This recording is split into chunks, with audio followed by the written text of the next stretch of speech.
don't know, maybe you can remember it, but it records the screen, and obviously this is what will send you a download link, video, link to the video download link, you know what I mean? So, how often are you looking to swim at the moment then? Quite a lot. I mean, it's a bit of a lull between Christmas and New Year because of family commitments and full time. But on top of the sessions that come with you, so what I'm trying to do is, when I'm not working away, to definitely do the 2 grams grade. Yeah. I love the Warwick Saturday morning one, and then add at least a Stratford or a Solly on it. Yeah. And on top of that, I do another 2 or 3 sets of my own. Okay. Yeah. But, you know, not going mad. Again, trying to concentrate on quality as opposed to just banging out lots of stuff, getting tired. So maybe being a little bit optimistic at the moment because I haven't actually done it, but in my head I'm trying to get at least 10 to 15k a week in. Right. That's a lot.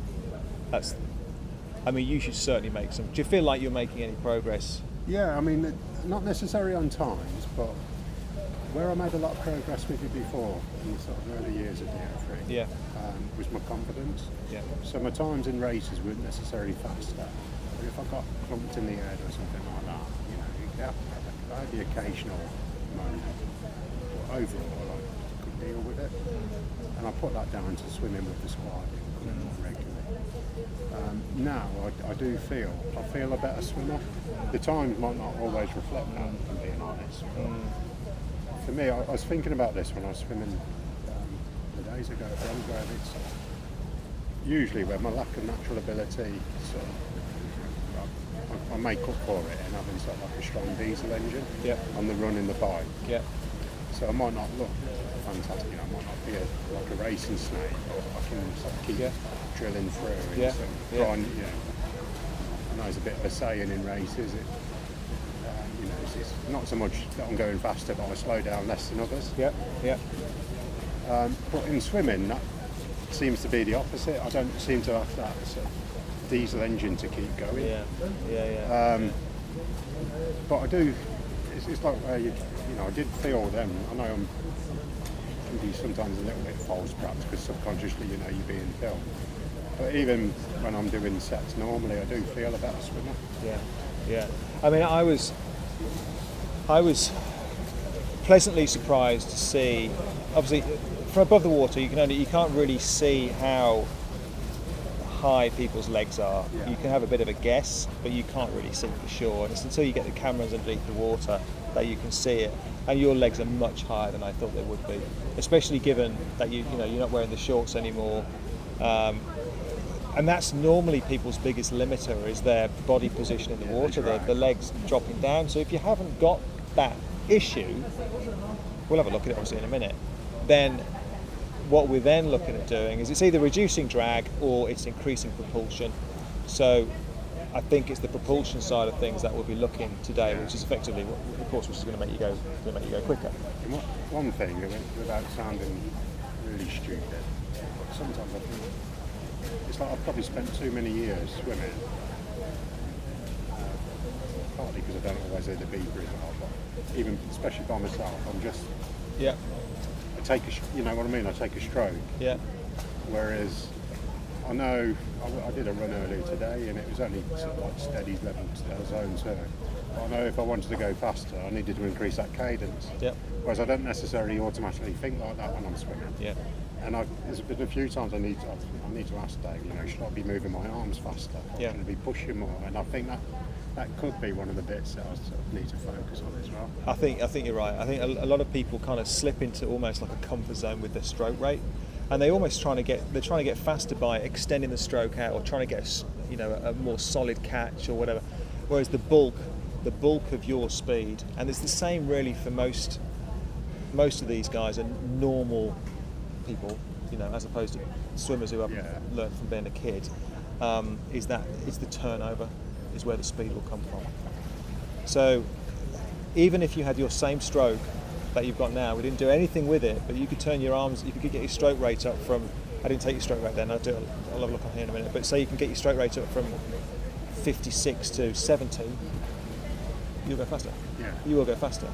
And then if you start to adding improve the kind of quality of the traction that you get, the quality of the catch with that 70, you go faster still.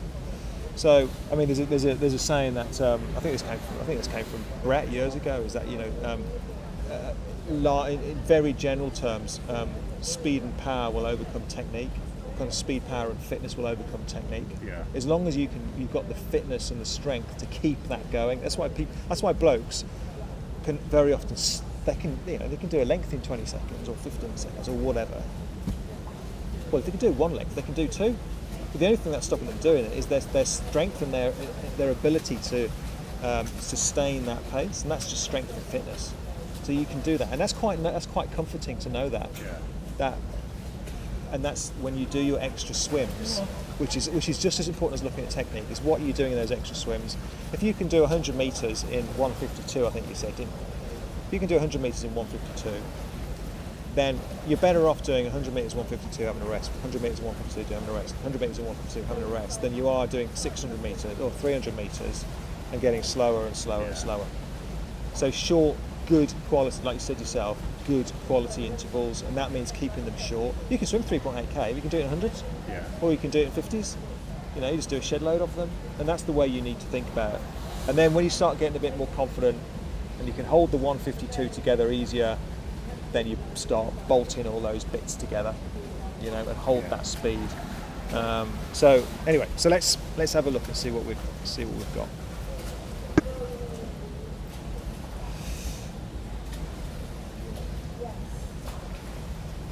Now, obviously, it's kind of normal poolside view. We're seeing the recovery of the arm over the water, and we're seeing what the head position is doing. Now, one of the things I've always kind of said to you is that you would spearing in short, and you'd kind of scoot forwards like that. That's improved. So you're swinging the arm around the side. Now, still short. Yeah, it is a little bit short still, but it's much better. This position as you come out of the water is better. So you're kind of starting it off right. If I show you.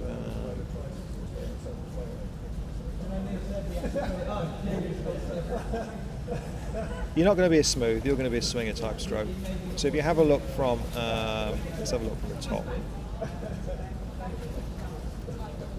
So use the other arm, use the right arm. So you've got that bit. That's what you're doing at the moment. Where are we? Here.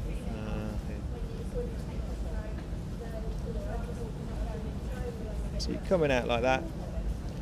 And then what's happening is the hand kind of then whips around the side. So you're kind of trying to be half swinger, half smooth. So you get into that point and then you're trying to spear in. Whereas I think what actually would be better for you would be if we continue trying to swing it around the outside edge and then come in the water wide. Okay. And the hand still ends up in the same position as it would do if you did a classic high elbow. It still ends up in the same position there. It's just a different way of getting there. Does that make sense?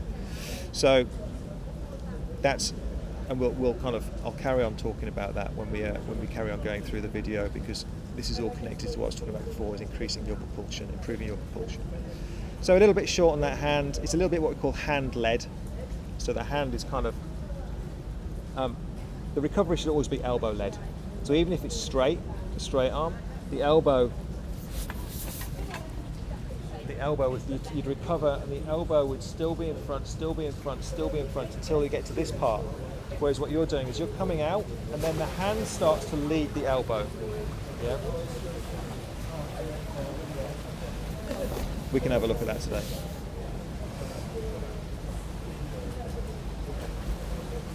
But it's still much better than it was. And I think you're getting the idea with it, which is why you're getting this good open recovery at the back. Same on that side. So here is fine, that's nice and open. You nicely rotated in the water, but it then goes in short. You're trying to spear in, which is fine, but yeah, that's actually kind of. I'll have a look from above what's happening with that one, but spearing in the arms at full extension. Now you should be a little bit more flat in the water there, so we'll have a look and see what. It looks like the timing of the stroke is out a little bit. Just play that full speed. But that I mean, I'm splitting hairs really, because it's a damn sight better than it was. Look at this. You need to get rid of that. That's your additional kind of buoyancy. Yeah, that's my floating short. But I mean, and that's what I was really pleased to see. I mean, considering that you've taken the shorts off, you don't bloody need shorts. Yeah. You don't need shorts now. So if you don't need shorts and you're sitting nicely on the surface of the water there, why aren't you going any faster? It's all to do with the propulsion really. So we'll have a look and see what's happening. I mean, even when you lose a bit of traction at the front of the stroke there, you split the legs a little bit, but your body position isn't too bad. Your legs, your feet are only a couple of inches from the surface. I'm not concerned about this. The back Why am end, I dipping like that? Is it? you're losing a bit of momentum. So I'll play this through in a second. But so at that point, you're okay. You're nice and high. Then the hand extends. So the other arm is out of the water at this point. The other arm's out of the water. So you've got no propulsion here, because this arm is at full extension. I'm sinking a little bit. So there's nothing propelling you through the water. So you start to lose momentum, start to sink. And what actually happens here is the legs split because you're losing a bit of balance. The legs detect a slowdown and they try and do what they call a kickstart. So they try and push you through the dead spot. So we're going to have a look at the front end of the stroke, because this is where it's all happening for you.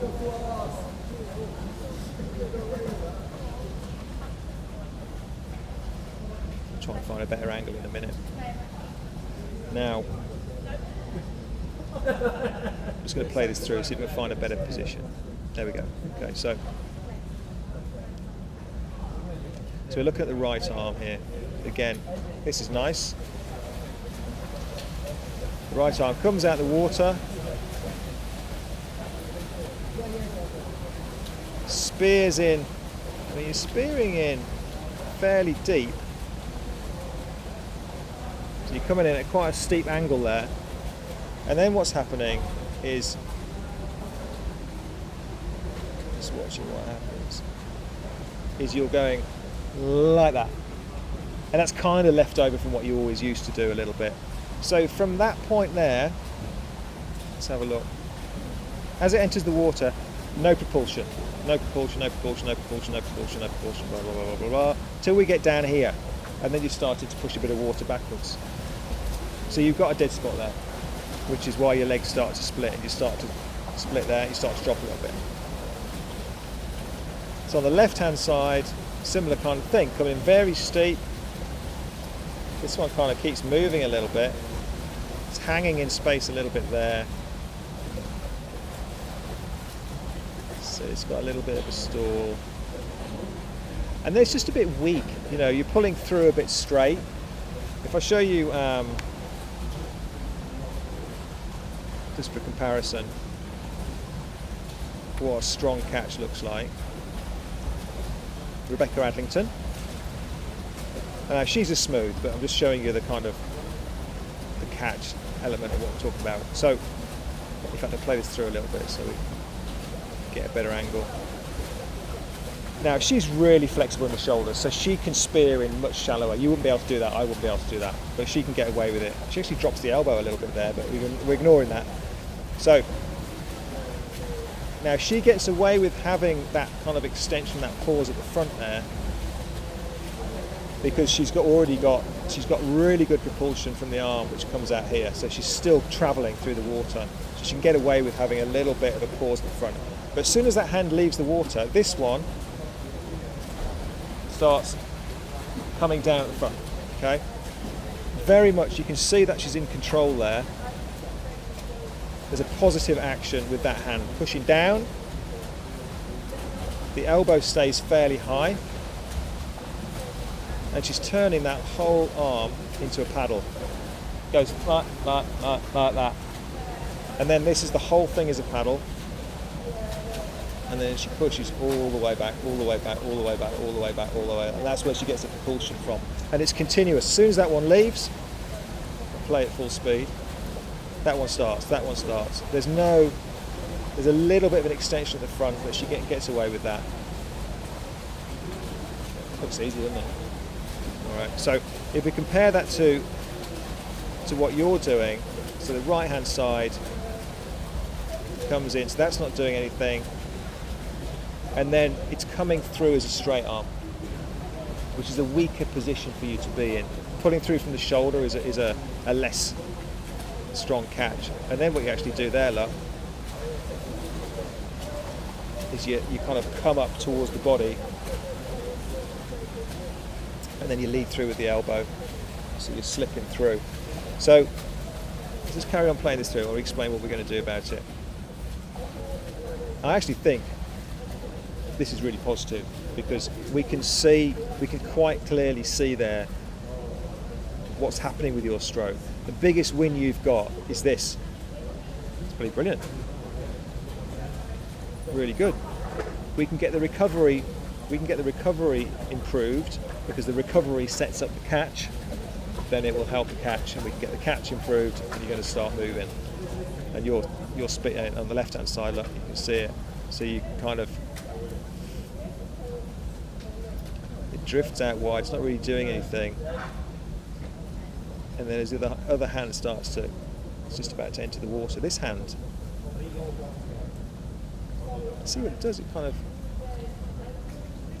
gets to that point, and then it starts to slice inwards, like that. I've done a lot of that.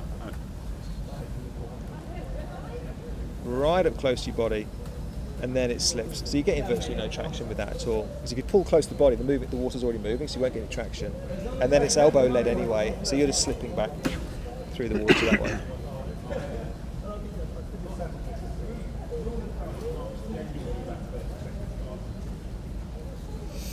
So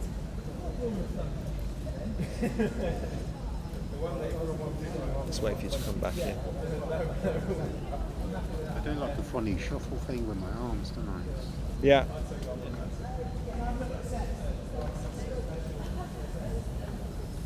Yeah. To be honest, Ian, there's not a huge amount else I would change for that. That's the biggest hurdle for you. I mean, even the recovery, I think we do need to work on the recovery actually. Massive. Picture of my massive feet. Not too concerned from above. This just kind of, all we're just doing now is we're just seeing the same things from a different angle. So yeah, this is quite interesting actually. So we want this arm to swing around the outside edge, but we want to be entering the water kind of there. Yeah. And what's happening is you're going past that point, right over, so in front of the body line. And then if it's over there, in order to take a stroke, what you've got to do is you've got to pull back out. Yeah. So you come in and then out. And then, as you know, you do this inward thing with the hand, and then back. And it's really good for you to see that, because effectively all we need to get you to do on that side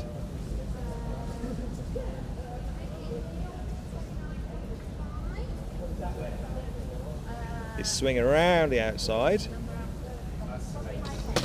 so that you finish and you start your catch in front of the shoulder, and then get over the top of that stroke, and then from the head on view you should be pulling through beneath the shoulder.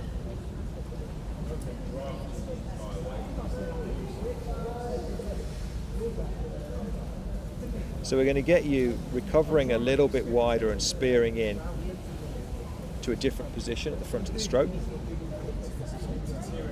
The depth, I think the depth is actually okay. It's just the way the arms are entering the water, because you're coming in quite deep, but you're coming in too far over and you're having to pull it back out wide again.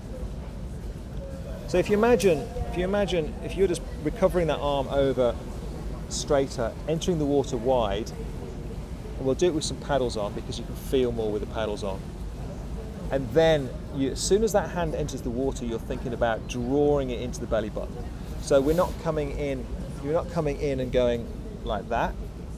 You're coming in wide. In fact, you're doing the opposite. You're coming in wide and coming in like that, and creating this catch position, this positive catch position at the front of the stroke.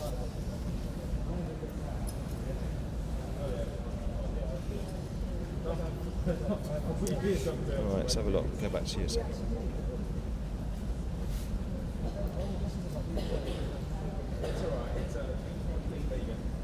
Yeah, so just kind of almost throwing it too far around on the left hand side.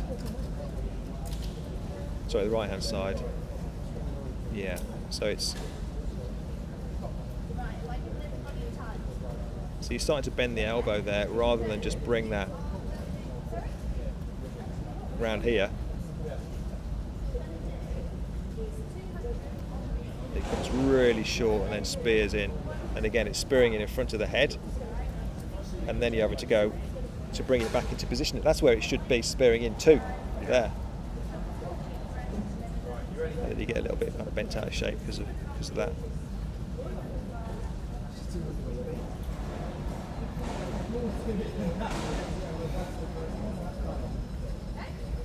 So if I show you, I just think Sally's quite nice to look at for these videos. So Sally Scaffoldi she's a Kona qualifier. She's an age group Kona qualifier. She's a swim smooth coach as well. Swims a little bit like Corin actually, and that's what we're looking for you really. Is that? Oh blimey.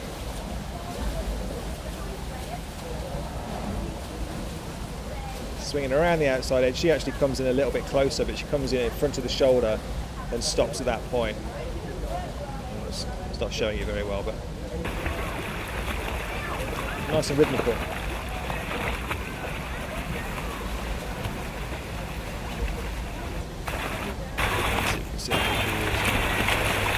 But there, that's what we want. Catch in front of the shoulder, it's the same work. So swinging stroke, it still looks really nice and easy. Alright, so, do you understand all that so far? Yeah, I think so. Yeah? I don't understand what's wrong, it's just get my head around what I need to do what you need to do make to get it better. right. Yeah, yeah. So what we're going to do today, I think we'll do it with some fins on to start, but we'll do some of these drills with fins on, with the pull buoys on, and also without, so you can get to see what it feels like without. And we're going to start off by, I'm going to give you some verbal instructions, just verbal feedback about where that hand needs to enter the water. Okay. We'll see how we get on with that. If we need to do some specific drill work, then we will. But I think you're going to react most easiest to just verbal feedback. Yeah. Ian, put the arm in. Just kind of almost put the arm in at 2 o'clock rather than swinging it right the way past the head, and try and keep that arm as straight as possible. So if we can get that to recover straighter and come into the right position, your catch will improve straight away because you'll be setting it up right. You won't have to do all this stuff at the front to get back into the right position. Then we'll put some paddles on you. If we can get you swinging and entering the right position, put paddles on, and then really get you focusing in on, as soon as the hand comes in the water, bringing it in and thinking about bringing that hand in towards the belly button as you pull through. Okay? Because that makes sure you end up with those hands in the correct kind of position. Because at the moment you were pulling out wide. The hand was coming in, and then you're pulling out wide, and then you're coming up close. We come in, we push down, we push back. It's a really straightforward motion, and that's all you've got to think about. And it's what Brett Sutton calls place, press, push. Place, press, push. Place the hand in, press the water down, push back. Place, press, push. That's the only stuff he teaches his swimmers. Place, press, push. Place, press, push. That's all you need to know. He doesn't do drills and all that kind of stuff, really. So that's all we're going to do today. All right. So work a bit on the recovery. We're going to try with the fins on because it'll just give you a little bit of time to think a bit more about what you're doing. Then we'll put the paddles on and see if we can get you to start to feel what it feels like to have a nice catch. All right. We'll see how that goes. I think you'll react quite well to that.